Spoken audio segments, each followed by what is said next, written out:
டாலருக்கு நிகரான இந்திய ரூபாய் மதிப்பு வரலாறு காணாத அளவுல தொடர்ந்து சரிவை சந்திச்சு வருது. இதற்கு சர்வதேச சந்தை நிலை, கச்சா எண்ணெய் விலை உயர்வு மட்டும் இல்லாம அந்நிய முதலீடுகள் வெளியேற்றம் முக்கிய காரணங்களா சொல்லப்படுது. இது பற்றி ஜெம் தொலைக்காட்சி வழங்கும் சிறப்பு செய்தியில விரிவாக பார்க்கலாம்.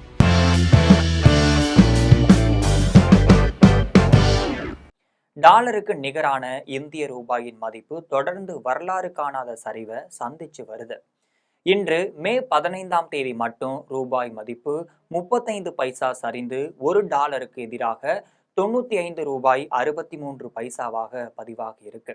அதற்கு முந்தைய நாளான மே 14ஆம் தேதி ரூபாய் மதிப்பு மேலும் 79 பைசா வீழ்ச்சி அடைஞ்சு 95 ரூபாய் 28 பைசாவாக இருக்கு. அமெரிக்கா ஈரான் இடையிலான ஒப்பந்தம் இன்னும் இறுதியாகாத நிலையில சர்வதேச சந்தைகளில் நிலவும் உறுதியற்ற சூழல் இந்த சரிவுக்கு முக்கிய காரணமா பார்க்கப்படுது. மேலும் அமெரிக்கா ஈரான் இடையிலான போர் பதற்றம் காரணமா ஹார்முஸ் ஜலசந்தி வழியா சரக்கு கப்பல்களை அனுமதிப்பதில் ஈரான் கட்டுப்பாடுகளை விதித்துள்ளதா தகவல் வெளியாகியிருக்கு. இதன் காரணமா உலக நாடுகளுக்கு எரிபொருள் விநியோகத்தில் பாதிப்பு ஏற்பட்டதுடன் சர்வதேச பொருளாதாரத்திலும் அதிர்வுகள் ஏற்பட்டிருக்கு. கடந்த மே 5ஆம் தேதி ரூபாய் மதிப்பு வரலாறு காணாத வகையில 95 ரூபாய் 43 பைசா அப்படிங்கிற மோசமான நிலையை எட்டியிருந்துச்சு.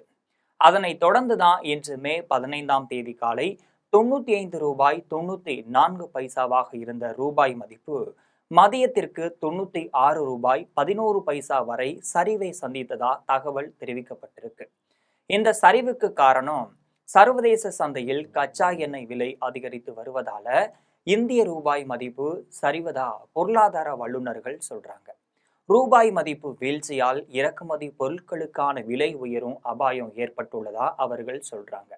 டாலர் மதிப்பில் பணம் செலுத்தி கச்சா எண்ணெய் வாங்குவதால் கூடுதலாக செலவாகிறது என்றும் இந்திய பங்குச்சந்தையில் இருந்து அந்நிய முதலீடுகள் தொடர்ந்து வெளியேறி வருவதாலும் சர்வதேச சந்தையில் கச்சா எண்ணெய் விலை உயர்ந்து வரும் நிலையில ரூபாய் மதிப்பு தொடர்ந்து வீழ்ச்சியை சந்தித்து வருவதா சொல்றாங்க. ரூபாயின் இந்த வீழ்ச்சிக்கு சர்வதேசம் மட்டும் இல்லாம உள்நாட்டு ரீதியாக இன்னும் பல முக்கிய காரணங்கள் இருக்கு. சர்வதேச சந்தையில் நிலவும் நிச்சயமற்ற தன்மைகள் ரூபாயின் மதிப்பை நேரடியா பாதிக்குது. இந்தியா தனது தேவையின் பெரும் பாதையை இறக்குமதி செய்து கச்சா எண்ணெயில் விலை உயர்வு ரூபாயின் மதிப்பை மேலும் குறைக்குது. உலக அளவில் முதலீட்டாளர்கள் பாதுகாப்பான முதலீடாக டாலரை தேர்வு செய்வதும் ரூபாய்க்கு சரிவை ஏற்படுத்துது.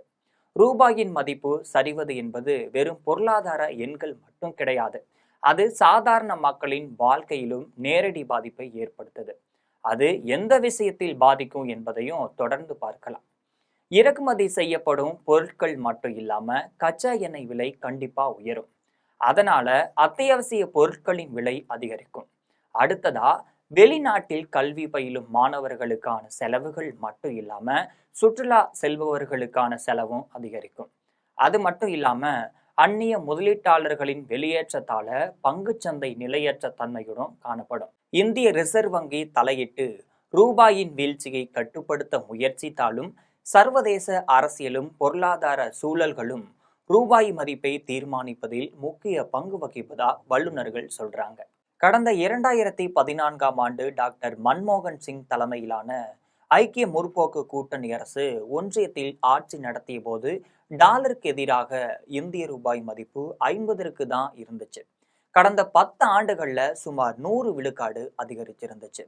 இதுதான் மோடி தலைமையிலான பாஜக ஆட்சியின் சாதனையா அப்படின்னு எதிர்க்கட்சிகள் ஒரு பக்கம் கேள்வி எழுப்பிட்டு வராங்க.